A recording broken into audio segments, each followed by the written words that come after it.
네, 4월 우리 시장 1분기 실적 시즌에 돌입했습니다. 각 증권사마다 4월에 전략 제시가 되고 있는데요. 특히 대신증권에서 코스피 2,900선까지 갈 수 있다고 봤습니다. 그 근거는 무엇인지 키움증권 한지영 연구원과 이야기 나눠보도록 하겠습니다. 안녕하세요. 안녕하세요. 예, 굉장히 부지런한 분이십니다. 매일매일 리포트 발간해 예. 주시고 저도 잘 보고 있습니다. 감사합니다. 네. 이제 굉장히 자극적인데요. 네. 코스피 네. 최상단 밴드 네. 2,900선, 네. 정확히는 2,950선까지 네. 제시를 하셨더라고요. 네. 각 증권사 중에서 가장 높이 제시를 네. 하셨는데 그 이유가 따로 있을까요? 예, 일단 어쩌다 보니까 제가 제일 높게 제시된 것 같은데 예. 저는 개인적으로 지금 4월 달에도 변동성은 좀 굉장히 있을 것 같은데 예. 이제는 싸워볼만 하다라는 좀 말씀을 먼저 드릴게요. 해볼만 하다. 예. 그 뭐 장단기 금리차 역전 같은 거나 뭐 우크라이나 사태 또 실적에 대한 불확실성 도 이러한 것들이 언제든지 지수를 뭐 2,600 가게 만들고 2,500 가게 만들 수 있지만 반대로 생각을 해보면은 저는 2,900까지도 충분히 갈 수 있는 좀 재료들이 등장할 거다라고 전망을 하고 있습니다. 하나하나 한번 볼게요. 사실 시장에서 그 신경 쓰이는 변수가 아무래도 미국의 장단기 금리차 역전이지 네, 맞습니다. 않습니까? 네. 전거래일의 종가상으로도 역전이 됐더라고요. 네, 맞습니다. 보통은 그 이후에 뭐 시차가 있습니다만 경기 침체가 나왔기 때문에 네. 이거 시장에서 이거 괜찮을까라는 우려스러운 대목이긴 합니다. 어떤 네. 평가 가지고 계세요? 뭐 아마도 장단기 금리차 이 방송에서도 많은 분들이 이야기했을 것 같은데 예. 저는 이제 연준이 가진 생각과 비슷하게 그 10년물과 3개월물 네. 이 금리 차를 한번 주목해 보시면 될 것 같아요. 현재 대부분 만기물에서는 금리 차가 축소 혹은 역전이 되고 있는데 지금 10년물이나 3개월물은 확장 국면에 있다는 거. 그리고 데이터상으로도 예측력 자체가 10년물과 3년물이 예측력이 높았다는 거. 이 말씀을 드리고 싶고 또 그냥 문득 생각나는 건데 투자 심리상으로도 저희가 보통 이제 주가의 바닥이 어느 정도 바닥을 기다리면 결코 기다리는 바닥이 오지 않잖아요. 맞아요. 모든 사람들이 그 바닥을 보고 있으니까 이것도 똑같다고 생각을 해요.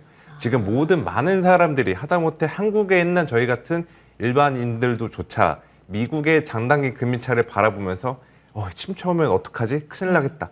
모두가 다 이런 걱정을 하고 있다는 거. 이거는 심리적인 측면에서는 결코 침체가 안 올 수도 있다는 것으로 해석을 해볼 수가 있죠. 예. 그래서 우려는 있겠고 또 4월 중에도 계속 장단기 금리차 축소 논란은 있겠지만 저는 그냥 우려에만 그칠 가능성이 높다. 지금 미국의 실물 소비 데이터들이나 또 한국이나 미국 기업들의 이익들을 보면은 침체에 빠지고 있다는 증거가 포착이 되지 않고 있습니다. 예. 그래서 장단기 금리차 축소 논란은 그로 인한 변동성 자체는 저희가 한번 견뎌볼 만하다라고 말씀을 드릴게요. 네, 증시 격언 중에 이런 말도 있죠. 모두가 바라는 급락은 오지 않는다. 네, 맞습니다. 저도 그런 식으로 좀 생각을 하고 있어요. 그러면 시장의 대응 전략 좀 구체적으로 좁혀서 이야기를 나눠보겠습니다. 네네. 이제 실적 시즌에 돌입을 하고 삼성전자 이번 주에 잠정 실적 발표가 예정이 돼 있는데요. 전체적으로 실적 시즌에 대한 전략을 세워주신다면요. 네, 일단은 뭐 1분기 실적이 잘 나오는 것들도 중요하죠. 왜냐하면 스타트가 좋아야 되니까.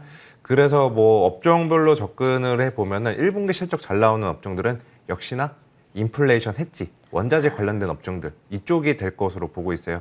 예를 들어서 뭐 에너지 업종, 정유 이런 업종들이 될 수 있고 또 소재 업종들, 철강이나 혹은 이제 자본재 이쪽 업종들이 1분기 실적은 잘 나올 것 같은데 중요한 거는 이제 1분기 이후에 그 실적의 연속성이 담보되는 업종 혹은 이제 1분기는 별로인데 2분기는 이제 좋아질 만한 업종. 이게 저희가 실적 시즌에 대비할 때 가장 중요하게 그 주안점을 두고 가야 될 것으로 보고 있거든요. 예, 그러니까 그래서 1분기에 좋아질 거보다 1분기 이후에 2분기가 더 좋아질 거 이걸 봐야 된다는 네, 저는 말씀이시네요. 그렇게 보고 있습니다. 그래서 뭐 단기 트레이딩 관점에서는 일단 에너지 소재 업종들이 1분기 실적 시즌 때 좀 대응을 해볼 만한 업종이지만 좀 더 내가 2분기까지 보겠다 혹은 6개월 이상을 보겠다. 거기서 내가 길목 지키기 성격으로 대응을 해서 좀 더 많은 주가 차익 업사이드 포텐셜을 누리겠다 하면은 역시나 IT, 반도체를 포함한 IT랑 그리고 리오프닝, 엔터와 유통을 중심으로 한 리오프닝 이쪽 업종들이 저는 2분기 이후에 계속해서 실적의 연속성 혹은 안정성이 담보되는 기업으로 저는 생각을 하고 있습니다. 예, IT라고 해도 범주가 굉장히 많고, 그렇죠. 예, 리오프닝은 엔터 유통으로 좀 좁혀주신 것 같은데요. 네, 맞습니다. IT부터 조금 더 좁혀주신다면요. 역시나 좀 반도체가 되지 않을까 반도체. 싶다라고 생각하고 있어요. 그리고 뭐 반도체 업종 지금 뭐 네. 외국인들도 그렇고 전부 다 이제 삼성전자를 많이 비어가고 하이닉스도 팔죠, 다시 팔죠. 비어가고 있기는 하지만 지금 일단 외국인들의 코스피 지분율을 보시면은 2009년 이후 역대 최저 수준으로 지금 기록하고 있습니다.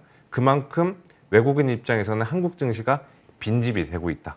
그럼 여기서 과연 더 팔 빈집- 게 있어라는 그렇죠. 관점이시군요. 그럼 만약에 예. 빈집을 채우러 다시 올 때 뭘로 채울까라고 보면은 1분기 실적 좋아지는 업종보다는 2분기 이후에 좋아지는 업종들이 될 것으로 보고 있고 또 3월 지난주 금요일이었죠.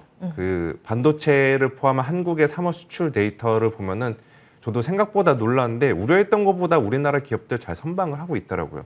저는 그런 쪽에서 좀 포인트를 두어서 가시면은 결국에는 반도체를 중심으로 한 IT 업종 이쪽으로 한번 그 포트폴리오를 포진해 보는 게 좋지 않나라고 보고 있습니다. 예.